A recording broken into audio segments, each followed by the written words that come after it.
नमस्कार, मैं उपमी प्योर पटना में आपका स्वागत है। आज है 28 मार्च, दिन शनिवार। खबरों की ओर बढ़ने से पहले डालते हैं एक नजर आज की सुर्खियों पर। यात्रियों को राहत, पटना एयरपोर्ट पे बढ़ा फ्लाइट संचालन। प्रीमियम ट्रेनों में भोजन गुणवत्ता जांच होगी सख्त। बिहार में अब कम जमीन पर ऊंची बिल्डिंग संभव। नई गाइडलाइन से आसान है ईडब्ल्यूएस प्रमाण पत्र प्रक्रिया। पहले मैच में बल्लेबाजों का जलवा या गेंदबाजों की कमाल। तो चलिए बढ़ते हैं आज की 25 अहम खबरों की ओर विस्तार से। जयप्रकाश नारायण अंतर्राष्ट्रीय हवाई अड्डा पे 29 मार्च से नया समर शेड्यूल लागू हुआ है, जिसके तहत 48 जोड़ी विमानों को नियमित संचालन किया जाएगा। बढ़ती यात्रियों की संख्या को ध्यान में रखते हुए दिल्ली, मुंबई, बेंगलुरु, हैदराबाद, कोलकाता और चेन्नई जैसे प्रमुख शहरों के लिए उड़ानों की संख्या बढ़ाई गई है। नए शेड्यूल में नवी मुंबई, पुणे और कोलकाता रूट पे अतिरिक्त उड़ानें भी शामिल की गई है। इससे यात्रियों को अधिक विकल्प मिलेगा और वेटिंग की समस्याएं घटेगी। एयरपोर्ट पे समय प्रबंधन, सुरक्षा और यात्री सुविधाओं में सुधार के लिए विशेष इंतजाम भी किए गए हैं। प्रीमियम ट्रेनों में भोजन गुणवत्ता जांच होगी सख्त। पटना टाटा वंदे भारत एक्सप्रेसवे में भोजन पे कीड़े मिलने की शिकायत के बाद रेल मंत्रालय ने सख्त कार्रवाई की। जांच में लापरवाही पाए जाने पर आईआरसीटीसी पर 10 लाख रुपए का जुर्माना लगाया गया। वहीं संबंधित कैटरिंग एजेंसी को अनुबंध रद्द कर 50 लाख रुपए का जुर्माना भी लगाया गया। इसके बाद दानापुर मंडल सक्रिय हो गया और वंदे भारत, राजधानी, तेजस्वी अन्य प्रीमियम ट्रेनों की पेंट्री कारों की नियमित प्रसंगन जांच के लिए निरीक्षकों की ड्यूटी लगाई गई है। अब भोजन की गुणवत्ता, साफ सफाई और स्टोरेज की कड़ी निगरानी भी होगी, ताकि यात्रियों को सुरक्षित और बेहतर सेवा मिल सके।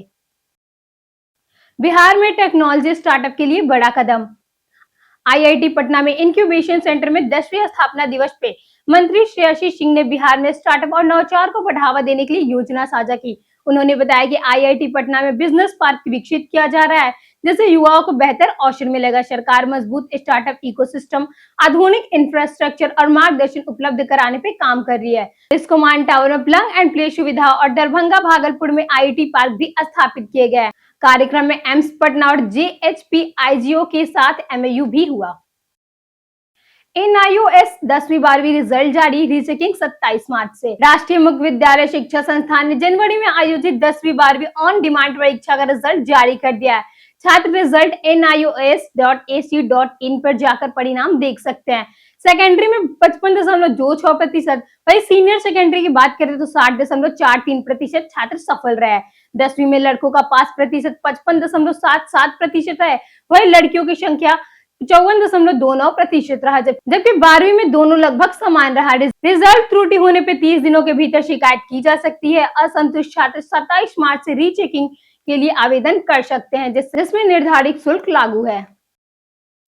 अंडों के छिलकों से बना सस्ता वाटर फिल्टर।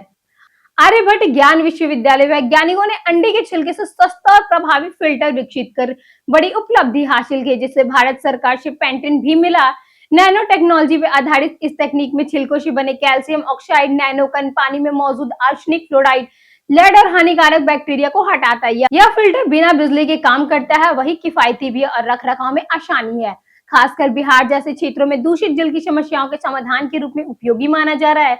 यह वेस्ट टू वेल्थ का बेहतरीन उदाहरण बन रहा है। बिहार में राजस्व हड़ताल पर सरकार सख्त।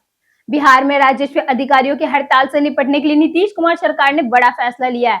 मुख्यमंत्री विजय कुमार सिन्हा ने बताया कि सेनावृत्त अधिकारियों की सेवाएं ली जाएगी और वर्तमान अधिकारियों को डबल प्रभार दिया जाएगा। 273 अंचल में 2 शिफ्ट काम लागू होगा तथा सेवाएं बाधित न हो। सरकार ने चेतावनी दी है कि 25 मार्च तक काम पर न जाने वाले, लौटने वाले की कार्रवाई होगी। वही कुछ अधिकारी अभी तक लौट चुके हैं। सरकार का आरोप है कि हड़ताल जनता के काम में बाधा डालने की साजिश है, हालांकि आवश्यक सेवाएं जारी है। बिहार में 31 मार्च तक राशन कार्ड लिंक कराना जरूरी। बिहार में 2.37 लाख लोगों को राशन कार्ड अभी भी आधार से लिंक नहीं हुआ है। सरकार ने 31 मार्च 2026 तक ई-केवाईसी और आधार लिंकिंग अनिवार्य कर दिया, अन्यथा पीडीएस से राशन बंद हो सकती है। उद्देश्य फर्जी राशन कार्ड को हटाना और लाभार्थियों को सही तरीके से राशन पहुंचाना है। विभाग ने 2.07 लाख संदिग्ध कार्डों की जांच की है, जिसमें 1.25 लाख निपटाए जा चुके हैं और 82,000 की जांच जारी है। सभी पीडीएस दुकानदारों को लाभार्थी का आधार लिंकिंग कराना अनिवार्य है। लिंकिंग के लिए सभी सदस्यों के आधार कार्ड के साथ नजदीकी राशन केंद्र पर जाएं। अब कम फीस में हर वकील लड़ेगा चुनाव। पटना हाईकोर्ट एडवोकेट्स एसोसिएशन चुनाव में नामांकन शुल्क को लेकर विवाद, कोर्ट के हस्तक्षेप खत्म हो गए हैं। पहले 500,000 रुपए की फीस बढ़ा के 20 से 25,000 कर दी गई थी, जिसका अधिवक्ता ने विरोध किया। सुनवाई के दौरान सभी पक्षों में सहमति बनी और बढ़ी हुई फीसों को घटा के 25% कर दिया गया। अब वकीलों को केवल 1/4 शुल्क देना होगा, जिसमें सामान्य और युवा अभिभावकों के लिए चुनाव लड़ना आसान होगा। कोर्ट ने समझौते को मंजूरी देते हुए पारदर्शी चुनाव और सीमित प्रचार सामग्री के उपयोग के निर्देश भी दिए। बिहार में अब कम जमीन पर ऊंची बिल्डिंग संभव। नीतीश कुमार के नेतृत्व में बिहार सरकार शहरी क्षेत्रों में बिल्डिंग निर्माण नियमों में बड़ा बदलाव करने जा रही है। नगर विकास विभाग ने फ्लोर एरिया रेशियो को 2.53 से बढ़ाकर 5.56 करने का प्रस्ताव तैयार किया है, जिससे कम जमीन पर और ऊंची बड़ी इमारतें बन सकेगी। साथ ही सेटबैक नियमों में ढील देकर 60 से 70% भूमि पर निर्माण की अनुमति मिलेगी। यह कदम बढ़ती आबादी और जमीनों की कमी को देखते हुए उठाया गया है। प्रस्ताव को जल्द कैबिनेट में मंजूरी के लिए भेजा जाएगा, जिससे शहरी विकास और रियल एस्टेट सेक्टर को बढ़ावा मिलेगा। जानिए आज कैसा रहेगा पटना के मौसम का मिजाज। पटना में मौसम की बात करें तो मौसम का मिजाज थोड़ा बदला हुआ नजर आएगा। दिन की शुरुआत हल्के बादलों के साथ हो सकती है और दोपहर के बाद गरज के साथ बारिश होने की संभावना है। मौसम विभाग केंद्र के अनुसार अधिकतम तापमान की बात करें तो 34 डिग्री, वहीं न्यूनतम तापमान 21 डिग्री के आसपास रहेगा। हवा में नमी बढ़ेगी, जिससे उमस भी महसूस हो सकती है। बीच बीच में तेज हवा चलने और बिजली चमकने की आशंका है। येलो अलर्ट जारी होने के कारण लोगों को सतर्क रहने की सलाह दी गई है। हालांकि स्थिति गंभीर नहीं होगी, लेकिन अचानक मौसम बदलने से लोगों को थोड़ी परेशानी हो सकती है। बिहार बोर्ड टॉपर वेरिफिकेशन शुरू, जल्द आएगा मैट्रिक का रिजल्ट। बिहार बोर्ड की मैट्रिक परीक्षा के संभावित टॉपर का वेरिफिकेशन 26 मार्च से शुरू हुआ है, जिसमें उच्च अंक पाने वाले छात्रों को पटना बुलाया जाता है। एक्सपर्ट टीम छात्रों से अलग अलग विषयों पर सवाल पूछकर उनकी योग्यता की जांच और हैंडराइटिंग का मिलान भी किया जाता है, ताकि आंसर शीट की प्रामाणिकता सुनिश्चित की जा सके। प्रक्रिया के दौरान छात्रों से लिखित और मौखिक दोनों तरह के सवाल पूछे जाते हैं, जिनमें सिलेबस और सामान्य ज्ञान भी शामिल होता है। पूरा वेरिफिकेशन 1 से 2 घंटे चलता है। अंत में छात्रों को मिठाई देकर सम्मान पूर्वक विदा किया जाता है। गैस संकट गहराया, लाखों उपभोक्ता अब बेइंतजार। जिले में रसोई गैस की किल्लत गंभीर बनी हुई है। 1.52 लाख उपभोक्ताओं ने गैस की बुकिंग की, लेकिन गुरुवार तक केवल 28,461 सिलेंडर ही वितरित हो सके। आईओसीएल, बीपीसीएल और एचपीसीएल के हजारों उपभोक्ता अब भी इंतजार में हैं। प्रशासन का कहना है कि एलपीजी की पर्याप्त उपलब्धता और जमीनी हालत अलग है। इस संकट का असर अस्पतालों पर भी दिख रहा है। एलएनजेपी अस्पताल में नाश्ता बंद हो गया है। आईजीएमएस में रसोई संकट और पीएमसीएच में मरीजों के परिजनों को वैकल्पिक साधनों पे खाना बन रहा है। नई गाइडलाइन से आसान हुआ ईडब्ल्यूएस प्रमाण नई गाइडलाइन से आसान हुई ईडब्ल्यूएस प्रमाण पत्र प्रक्रिया। बिहार सरकार ने ईडब्ल्यूएस मतलब आर्थिक रूप से कमजोर वर्ग प्रमाण पत्र बनाने की प्रक्रिया को सरल और पारदर्शिता बनाए रखने के लिए नई गाइडलाइन जारी की है। 28 सवाल जवाब के जरिए पात्रता, आय सीमा और आवेदन प्रक्रिया स्पष्ट की गई है। सामान्य वर्ग के वे लोग पात्र होंगे जिनकी वार्षिक आय 8 लाख रुपए से कम और तय संपत्ति सीमा अधिक नहीं है। परिवार की आय में केवल पति, पत्नी और आश्रित बच्चों की आय ही जोड़ी जाएगी। सभी जिलों में एक समान नियम लागू होंगे। गलत जानकारी देने पर सख्त कार्रवाई होगी, जिससे व्यवस्था अधिक पारदर्शी और भरोसेमंद बनेगी। पटना के पर्यटन स्थल में आज हम बात करेंगे बापू टावर की। यह पटना का एक प्रमुख आकर्षण है, जो महात्मा गांधी की स्मृति से बनाया गया है। यह टावर गांधी मैदान के पास स्थित है और आधुनिक वास्तुकला का सुंदर उदाहरण है। यहाँ गांधी जी के जीवन, विचारों और स्वतंत्रता आंदोलन से जुड़ी झांकियां प्रस्तुत की जाती है। पर्यटकों और स्थानीय लोगों के लिए यह एक महत्वपूर्ण सांस्कृतिक स्थल बन चुका है। रात के समय इसकी रोशनी इसे और भी आकर्षक बनाती है। यह टावर बिहार की विरासत और इतिहास को दर्शाने वाले खास प्रतीक है। पटना गया रूट पर नई स्पेशल ट्रेनें शुरू। भारतीय रेलवे ने पटना और गया के बीच यात्रियों की सुविधा बढ़ाने के लिए एक स्पेशल ट्रेन शुरू की है। इस ट्रेन का उद्देश्य दोनों शहरों के बीच यात्रा को आसान बनाना और पहले से चल रही ट्रेनों पर दबाव कम करना है। यह ट्रेन गया से सुबह 5 बजे चलकर पटना सुबह 8 बजे पहुंचती है, जबकि वापसी की समय की बात करें तो पटना से शाम 5:15 से चलकर 8:35 पे पहुंचेगी। इसमें 22 कोच और बुनियादी सुविधाएं उपलब्ध है। यह सेवा क्षेत्र कनेक्टिविटी को मजबूत करने और यात्रियों को बेहतर सुविधा देने की दिशा में एक अहम कदम है। छुट्टी पे सीआरपीएफ जवान की पटना में मौत। छपरा जिले के नैनी गांव निवासी सीआरपीएफ जवान मंटू सिंह का पटना इलाज के दौरान निधन हो गया। वे 5 दिन पहले छुट्टी पे घर आए थे, लेकिन अचानक तबियत बिगड़ने के बाद उनकी हालत गंभीर हो गई। पहले स्थानीय इलाज हुआ, फिर पटना के अस्पताल में भर्ती कराया गया, जहां उन्होंने दम तोड़ा। उनकी तैनाती छत्तीसगढ़ के बीजापुर में थी। मंटू सिंह परिवार के इकलौते कमाने वाले थे। उनका निधन से परिवार में गांव और शोक की लहर है। उनकी राजकीय सम्मान में अंतिम विदाई दी गई। बिहार डीएलएड प्रवेश परीक्षा के लिए नियम।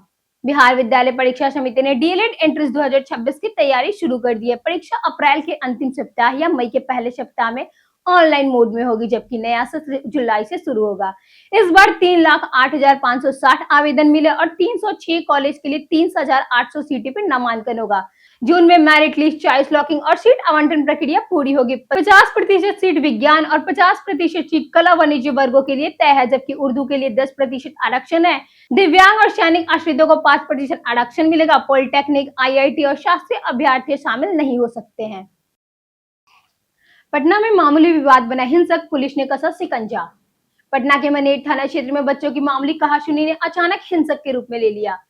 छितनावा गांव के पास शुरू हुआ यह विवाद देखते ही देखते दो पक्षों के बीच मारपीट, पत्थरबाजी और फायरिंग में बदल गए, जिससे इलाके में दहशत फैल गई।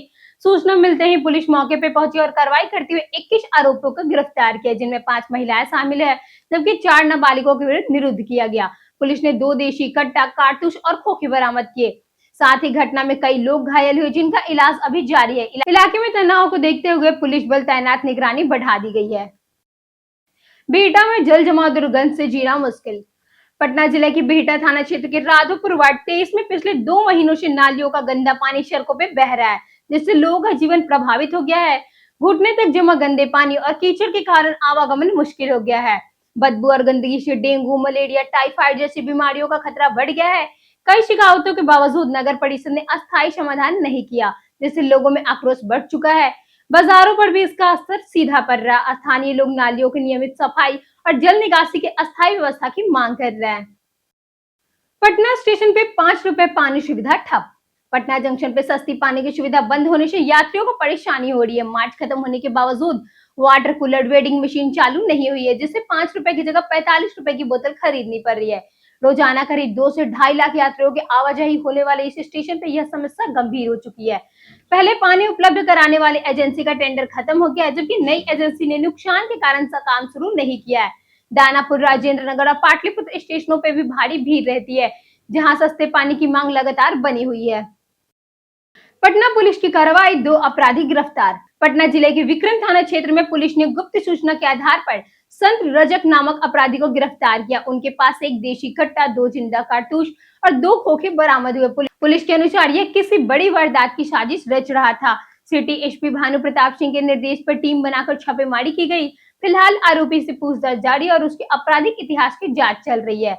वहीं पालीगंज के 2025 हत्याकांड के मुख्य आरोपी लालू चौहान को भी गिरफ्तार कर लिया गया और अन्य आरोपियों में राज्यसभा निर्वाचित नीतीश कुमार का सियासी फैसला तय। बिहार में राजनीतिक हलचल तेज हो गई है, क्योंकि मुख्यमंत्री नीतीश कुमार 30 मार्च को विधानमंडल से इस्तीफा दे सकते हैं। हाल ही में राज्य निर्वाचित होने के कारण उन्हें संविधान के मुताबिक 14 दिनों के भीतर एक पद छोड़ना अनिवार्य है। उनके इस्तीफे के बाद मुख्यमंत्री पद पे बदलाव की अटकलें तेज है। उनके बेटे निशांत की जदयू में सक्रियता भी चर्चाओं में है। भाजपा से अगले मुख्यमंत्री की संभावना जताई जा रही है, जिसमें उप मुख्यमंत्री सम्राट चौधरी और विधानसभा स्पीकर प्रेम कुमार के नाम पर सुगबुगाहट है। बिहार की राजनीति में नया नेतृत्व उभर सकता है। तेजस्वी यादव पे फर्जी वीडियो वायरल करने का आरोप। बिहार में तेजस्वी यादव के खिलाफ फर्जी वीडियो वायरल करने के आरोप में शिकायत दर्ज कराई गई है। केंद्रीय मंत्री जीतन राम मांझी के सलाहकार दानिश रिजवान ने आरोप लगाया कि उनका पुराना वीडियो एआई तकनीक से एडिट कर सोशल मीडिया पोस्ट पर वायरल किया गया है, जिससे उनकी छवि खराब होने की कोशिश है।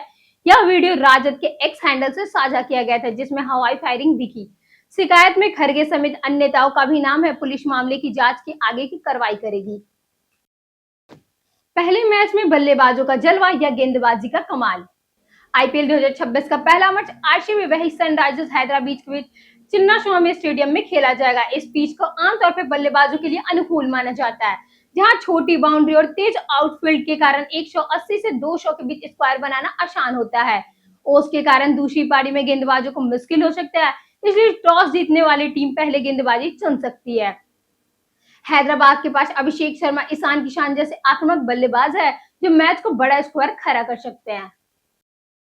लॉकडाउन पे बड़ा फैसला, हरदीप सिंह पुरी का साफ बयान।